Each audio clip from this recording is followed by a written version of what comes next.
नमस्कार। मैं माँ वस्तु आचार्य और सर्टिफाइड ट्रेनर राही गौड़। आज हम बात करेंगे कि जब हम कोई भी नया घर खरीदते हैं तो किन बातों का ध्यान रखना चाहिए।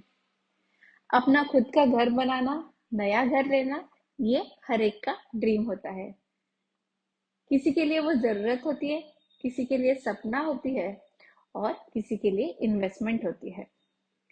पर ये तीनों बातें हमें बहुत इफेक्ट करती है। घर का वास्तु के हिसाब से होना बहुत जरूरी है। वास्तुशास्त्र तो बहुत सालों से चलता आ रहा है। कई हजार सालों से इस पे अलग अलग रिसर्च हुई है। पर महावास्तु के संस्थापक डॉक्टर खुशदेव जी बंसल, इन्होंने जो डॉक्यूमेंटेड रिसर्च करी हुई है, उससे महावास्तु के हिसाब से हमने 16 जोन्स में घर को डिवाइड किया है। उसके हिसाब से अगर घर में चीजें सही तरीके से है तो वो हमें प्रॉस्पेरिटी और एबेंडेंस जरूर देता है। हमारी हर मनोकामना उस घर से पूरी हो जाती है और हमें हैप्पीनेस, सुख, शांति और समाधान भी मिलता है और हमारी खुद की ग्रोथ भी वहीं से होती है। तो ऐसे कौन से पॉइंट्स है जो हमें नया घर खरीदते समय ध्यान में रखने चाहिए। महावास्तु के हिसाब से घर का एंट्रेंस सबसे इंपॉर्टेंट है, जैसे कि बाकी के भी ऑब्जेक्ट्स या यूटिलिटीज भी।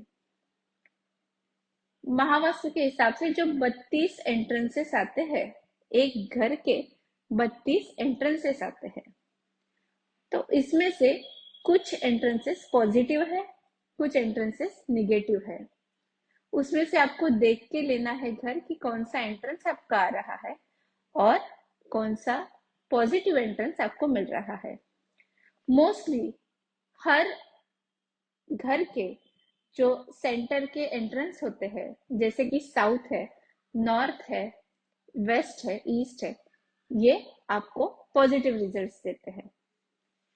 उसमें महावास्तु के 16 जोन्स और 32 एंट्रेंस की थ्योरी एप्लीकेबल होती है। इसके बाद में बेडरूम्स, जहां पर हम अपना बहुत सारा समय व्यतीत करते हैं, रात में सोते हैं। ये जो बेडरूम है हमारे प्रोफेशन के हिसाब से उस जोन में होना बहुत ज्यादा इंपॉर्टेंट है। अगर आप सोशल एक्टिविटी करते हो या पॉलिटिशियन हो तो आपका ईस्ट में बेडरूम होना चाहिए। अगर आप सेलिब्रिटी हो तो साउथ में। अगर आप आर्किटेक्ट हो या स्किल्ड वर्कर हो तो साउथ वेस्ट में। इस हिसाब से आपके प्रोफेशन के हिसाब से आपकी बेडरूम होनी चाहिए। ये कभी भी निगेटिव जोन्स में नहीं होनी चाहिए, यानी कि east of south east, south south west और west of north west zone में यहाँ पर बेडरूम नहीं होनी चाहिए। यहाँ पर टॉयलेट्स का होना अच्छी बात है, तो इन जोन्स में टॉयलेट्स हो तो ये घर आपके लिए अच्छा हो सकता है। साथ में टॉयलेट्स को पॉजिटिव जोन्स में नहीं होना चाहिए। जैसे अगर आप पॉलिटिशियन हो और ईस्ट में टॉयलेट है तो आपके पॉलिटिकल करियर को खतरा हो सकता है। नॉर्थ ईस्ट में टॉयलेट बिल्कुल भी नहीं होना चाहिए। जिस घर में नॉर्थ ईस्ट में टॉयलेट है वो घर आपने बिल्कुल भी नहीं लेना चाहिए। साउथ वेस्ट जोन में भी अगर टॉयलेट आए तो भी वो आपके स्किल्स को और साथ के साथ आपके रिलेशनशिप्स को भी हानि पहुंचा सकता है, तो साउथ वेस्ट में भी टॉयलेट अवॉइड करना चाहिए। नॉर्थ ईस्ट का टॉयलेट तो हम वहां से हटा ही देते हैं, तो इस घर के बारे में आपने सोचना भी नहीं है। और उसके साथ में जैसे हमने अभी बात करी बेडरूम्स की, एंट्रेंस की, टॉयलेट्स की, इसके साथ में आपको घर का किचन भी देखना है, क्योंकि घर की जो लेडी है वो ज्यादा समय अपना किचन में बिताती है।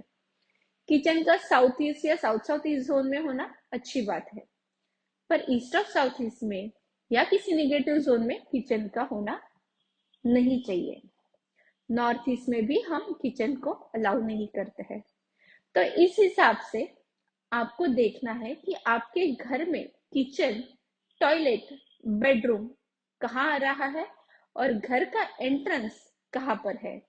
ये इंपॉर्टेंट चीजें हैं जो हमें किसी भी वास्तु को लेते समय देखना चाहिए। इसके साथ में ही जो केबी सर की रिसर्च है, जिसमें हम प्रकृति देखते हैं, वात पित्त कफ, उस इंसान की वात पित्त कफ इस प्रकृति के हिसाब से भी हम उसकी बेडरूम सेट करते हैं, या उस हिसाब से वो अगर उस घर में रहे तो उनको वो अच्छा रिजल्ट देता है। और साथ में आपकी पत्री यानी कि जन्म कुंडली के हिसाब से भी घर का अलाइन होना जरूरी है। तो आपका घर सिर्फ घर नहीं, तो वो पत्री, प्रकृति और वास्तु के हिसाब से कंप्लायंस होना बहुत जरूरी है। तो ये रही बातें जो आपको घर लेते समय ध्यान में रखनी है।